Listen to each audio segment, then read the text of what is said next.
Hey bridal besties, it is your favorite wedding violinist, Tiffany Moore, here with an episode of Tying the Not So Invisible Strings, where I talk to my brides like you're my bestie, and I want to give you some insider tips and advice from the perspective of a wedding musician who's been doing this since the age of 12. I'm 33 now, and in April will mark 21 years, so my career will be an adult, and I should totally celebrate with a margarita. I am so excited to talk about things that really matter from the perspective of a musician.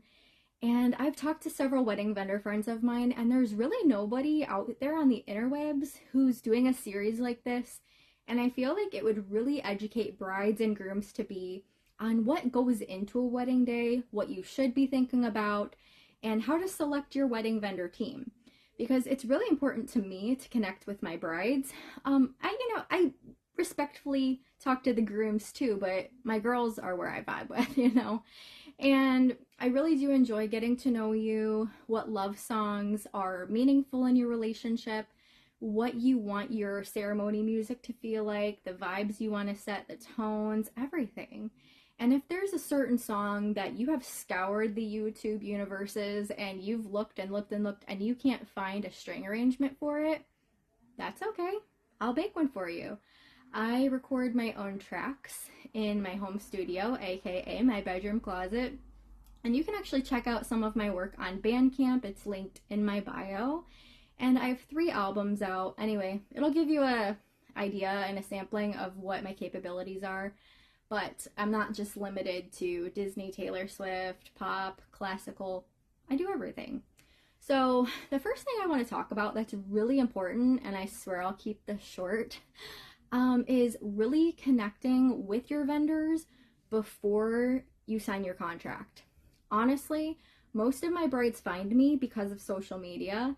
And I swear, this is not to brag at all, but every single one of them have told me that they really like seeing my personality through my page. They like seeing my humor, the imperfection. They like seeing my life as a dog mom. I don't have a perfectly curated feed, and I know some vendors are terrified of that. But honestly, in this day and age, what I'm hearing from brides is that they like to see genuine people living life, happy, successful, and doing what they love, who also happen to be super professional and doing what they love in a way that speaks for itself.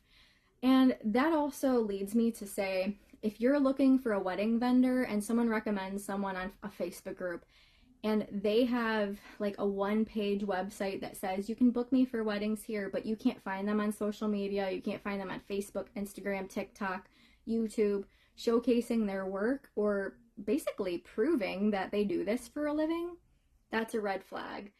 And it's so important that you do your research on your vendors, not to necessarily be critical, but to be educated on who you're selecting to be a part of your dream wedding vendor team.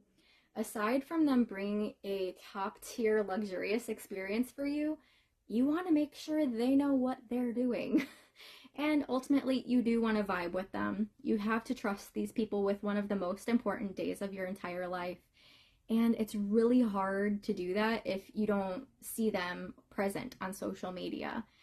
I know that there's so much more that goes into this, but like I said, I do want to keep this short.